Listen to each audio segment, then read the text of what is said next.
Dan pemirsa, selanjutnya kami sudah terhubung langsung dengan salah seorang pengusaha, yaitu Pak Arsyad Rashid. Halo, selamat sore Pak Arsyad. Terima kasih atas waktu Anda bersama kami di CNN Indonesia Breaking News. Kita mendengar berita terkait wafatnya Paus Fransiskus. Bagaimana tanggapan Anda terkait wafatnya Paus Fransiskus, Pak Arsyad Rashid? Halo, selamat siang Mas Freddy dan pemirsa yang saya hormati semuanya. Ini adalah buat saya rasa ini satu kehilangan yang sangat besar karena Paus Fransiskus itu adalah jembatan antar bangsa dan juga antar iman. Beliau itu selalu menekankan akan pentingnya manusia dan kemanusiaan.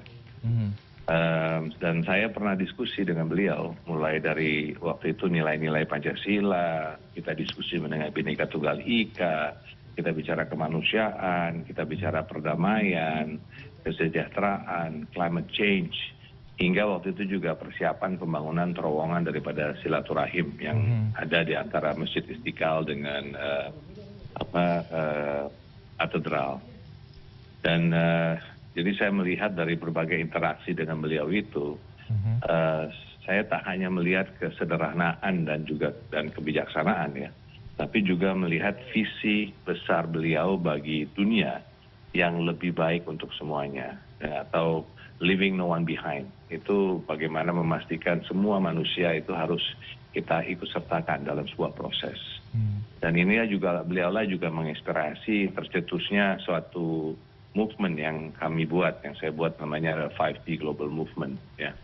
Dan ini benar-benar dengan adanya 5P Global Movement ini, 5P itu adalah benar-benar peace, prosperity, people, planet, partnership. Dan malahan partnership itu menggunakan dua nilai-nilai Indonesia yang beliau juga sangat bukan hanya menghargai dan terkagum dengan namanya Bhinneka Tunggal Ika dan juga gotong royong sebetulnya. Jadi itu yang saya lihat dari seorang Paus Fransiskus dan itulah saya rasa sosok yang memang kita kehilangan, dan ini menjadi sebuah saya katakan bahwa ini tidak hanya bagi umat Katolik tapi juga bagi semua orang yang percaya pada nilai-nilai kemanusiaan dan perdamaian. Baik. Kita kehilangan beliau. Tentunya ini duka yang mendalam bagi setiap umat manusia, tidak hanya khususnya umat Katolik saja. Namun apabila kita mengkaji tadi, Pak Arsyad sempat berbicara tentang pertemuan dengan Paus Fransiskus yang kami ketahui kalau tidak salah adalah bulan Februari lalu. Itu dalam momentum apa dan seperti apa kondisinya pada waktu itu, Pak Arsyad? Boleh diceritakan? Boleh. Pada waktu itu alhamdulillah saya itu diundang untuk ikut serta dalam yang namanya World Leaders Summit on Children's Rights. Ya.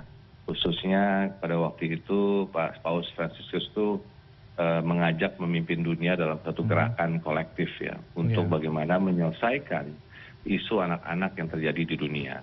Karena kita bisa melihat mulai dari peperangan yang ada di Gaza misalnya, lalu juga kelaparan, pendidikan, dan isu lainnya yang dihadapi oleh anak. Nah pada waktu itu juga kita mengangkat suatu diskusi, inisiatif yang dimana kami mengusung Pancasila sebagai landasan untuk melindungi hak anak. Ya.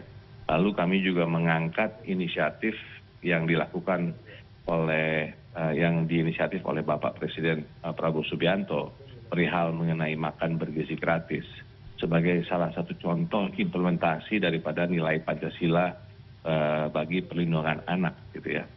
Nah di situ juga waktu itu kita juga mendukung bagaimana untuk memperjuangkan hak anak hadir dalam bentuk suatu rekomendasi penyusunan yang namanya exhortation documents pada waktu itu.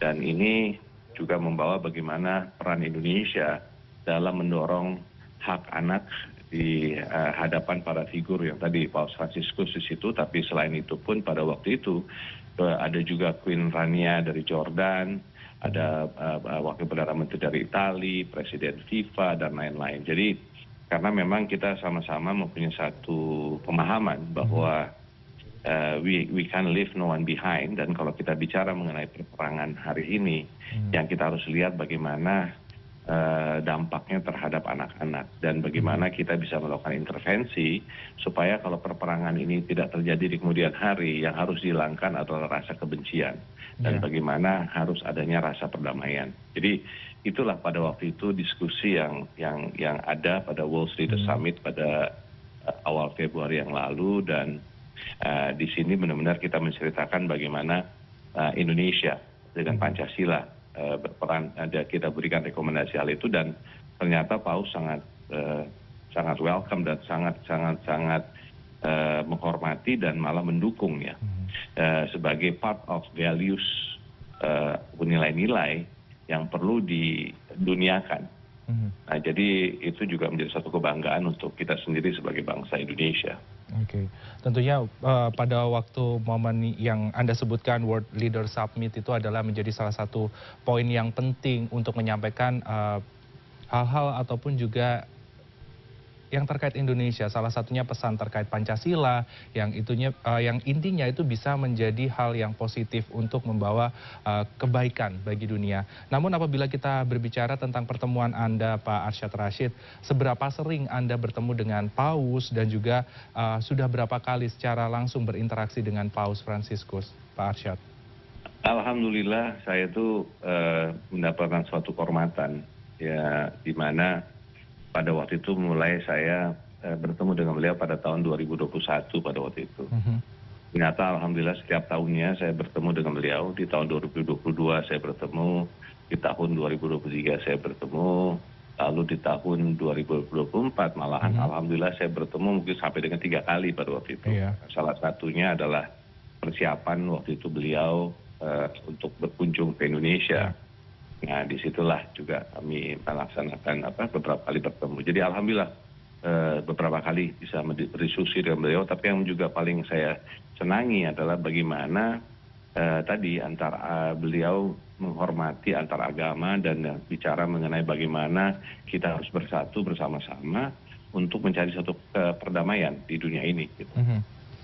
Oke, kalau kita mengkaji pertemuan Anda dengan Paus Fransiskus dan hubungan dengan Indonesia, sejauh ini bagaimana Anda melihat terkait hubungan antara Vatikan dan juga Indonesia dari kacamata Anda, Pak Arsyad Rashid?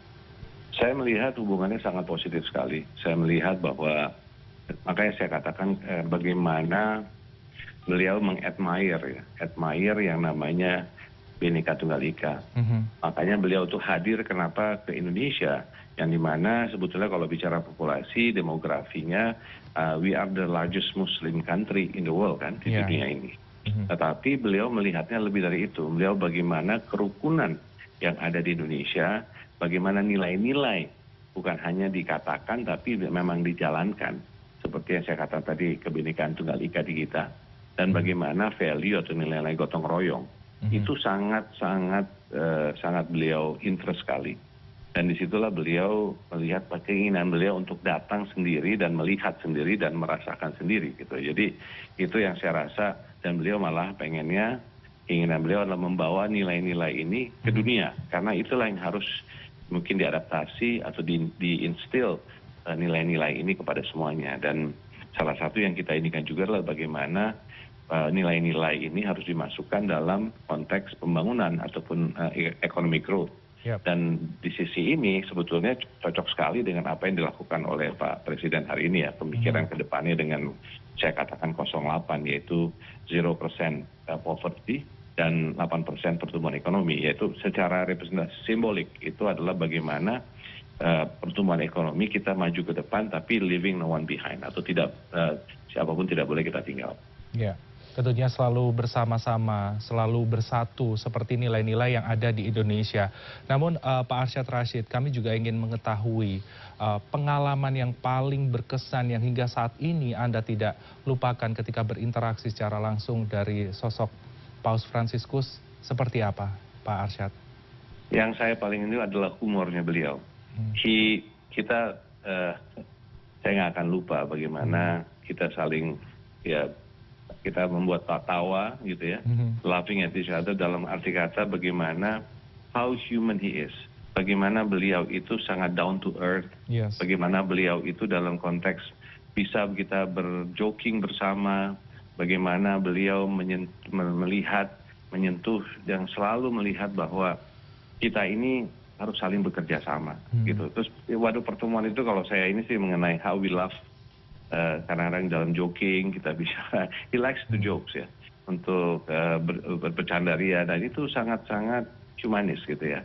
Dan itu buat saya waktu itu kebetulan alhamdulillah sampai saya diberikan waktu 1 jam lebih untuk berdiskusi dengan beliau gitu. Dan di situ kita berdiskusi sangat open, bicara yang sangat bebas, dan saling mengisi, bicara, diskusi. Jadi saya melihat itulah yang tidak akan saya lupakan dari seorang Paus Fransiskus. Ya, tentunya ini sangat berkesan ya dari sisi humornya dan berbicara lebih dalam terkait isu-isu global dan juga isu-isu yang mungkin ada di Indonesia. Namun apabila kita melihat kondisi di Indonesia saat ini dan tentunya ada kerjasama yang dilakukan pihak Vatikan dan juga Indonesia dengan hubungan yang baik yang ada, apa kedepannya yang harusnya dipertahankan untuk mungkin akan terpilih juga paus yang baru, apa yang harus dipertahankan dan apa yang harus disampaikan kepada penerus selanjutnya? Kalau saya melihat bahwa hubungan antara Indonesia dan Vatikan ya, kalau kita melihat kembali kepada hari kemerdekaan kita pada waktu itu 1945, Vatikan adalah salah satu yang pertama ataupun ya yang mungkin first 5 awal yang mengakui kemerdekaan Republik Indonesia. Ya. Dan hubungan antara Indonesia dan Vatikan kalau nggak salah tahun ini tuh 75 tahun hubungan antara Indonesia dan Vatikan. Nah, jadi ini juga kalau saya mengharapkan bahwa apa yang sudah dijalin sejak berdirinya Indonesia sampai dengan hari ini bisa dilanjutkan. Dan apalagi sudah adanya namanya deklarasi Istiqlal yang apa namanya ditandatangani bersama pada waktu itu di Indonesia. Dan bagaimana harapannya juga bahwa tadi kita bisa meneruskan nilai-nilai apa yang sudah dibangun dan apa yang mengenai perdamaian. Dan kalau kita bicara perdamaian itu juga salah satu yang dimana Pak Prabowo, Presiden kita juga sangat-sangat concern dan ingin menjadi the peacekeepers of the world. Ya. Di sana nilai-nilai yang dikatakan oleh Pak Prabowo mengenai nilai-nilai good neighbor policies. Ya. Nah, hal-hal inilah yang perlu dibangun, bahwa peacefulness itu diperlukan di dunia ini yang harus kita perjuangkan terus, karena tanpa adanya kedamaian tidak akan ada pertumbuhan ekonomi dan tidak akan ada kesejahteraan. Nah, inti ujungnya itu adalah bagaimana manusia atau rakyat yang sehat, rakyat yang berpendidikan dan sejahtera. Nah, ini yang menjadi utama yang perlu kita teruskan, dan ini menjadi PR buat kita bersama. Dan saya rasa insya Allah paus yang ke depan juga saya rasa akan melanjutkan, karena saya merasa ini adalah nilai-nilai yang sangat luar biasa dan bagaimana dunia ini yang sedang kita hadapi bersama. Tapi selain itu juga salah satu nilai yang perlu ini juga adalah nilai-nilai mengenai ekologi ataupun bagaimana mengenai environment ataupun lingkungan hidup, yang dimana beliau juga sangat concern terhadap hal tersebut ya. Jadi saya rasa semua nilai-nilai yang ada ini harus kita teruskan, dan saya rasa hubungan kita dengan Vatikan sudah sangat dekat dan harapannya akan terus berjalan. Dan tadi balik-balikan pengakuan kemerdekaan dilakukan oleh waktu itu Vatikan secara resmi mengakui kemerdekaan Indonesia pada waktu itu. Jadi itu menjadi hal yang sangat penting. Ya, Pak Arsyad, tadi Anda sempat menyinggung adalah terkait lingkungan. Ini pun juga menjadi pesan dari Paus Fransiskus saat berkunjung ke Indonesia. Salah satunya adalah senantiasa menjaga lingkungan agar tetap hijau, karena ini merupakan hak bagi generasi di masa yang akan datang. Nah, pesan dari Paus Fransiskus ini dengan setiap hal-hal yang ada di Indonesia, keteladanan ini, dapat diimplementasikan di Indonesia tentunya. Apa saja langkah-langkah yang sebaiknya dilakukan menurut pesan yang disampaikan oleh Paus Fransiskus ini untuk Indonesia? Ya. Sebetulnya untuk Indonesia, pada itu Paus juga kita berdiskusi mengenai nilai-nilai yang sudah ada di Indonesia, yang ternyata misalnya sebagai contoh, salah satu contoh, kita mempunyai satu desa yang kami angkat pada waktu itu, yaitu di daerah Nusa Tenggara Barat. Di desa Genggelang itu. Contohnya adalah bagaimana komunitas di sana sangat ini satu desa yang ada kurang lebih waktu itu 8 desa kecil di dalamnya itu, yang dimana membawa bahwa di situ berbagai agama bertinggal bersama, tapi yang paling ini adalah masalah ekologinya, di mana ini adalah salah satu contoh ya, bahwa di sana bila mana ada penebangan pohon, ya kebiasaan di sana secara tradisi dari ratusan tahun itu adalah harus menanam kembali pohon. Ya. Lalu juga tentang ikan dan lain-lain, itu juga bagaimana mengganti itu. Jadi bagaimana cinta alam yang ada, yang sudah ada, padahal itu adalah suatu ya balik back to basic, bicara mengenai preservation of nilai-nilai kebudayaan yang kita miliki sudah lama ini yang harus kita preserve, dan itulah sebetulnya sustainability. Ya. Exactly, saya sependapat dengan Anda Pak Arsyad Rashid. Tentunya ini salah satu bukti pesan yang diimplementasikan di Indonesia, dan pesan ini adalah pesan yang baik untuk kemajuan Indonesia di masa yang akan datang. Terima kasih Pak Arsyad Rashid, salah satu pengusaha di Indonesia, atas waktu Anda bersama kami di CNN Indonesia Breaking News. Selamat kembali beraktivitas dan sukses selalu untuk Anda Pak Arsyad Rashid. Terima kasih Mas Freddy, terima kasih banyak. Salam hormat semuanya, salam sehat.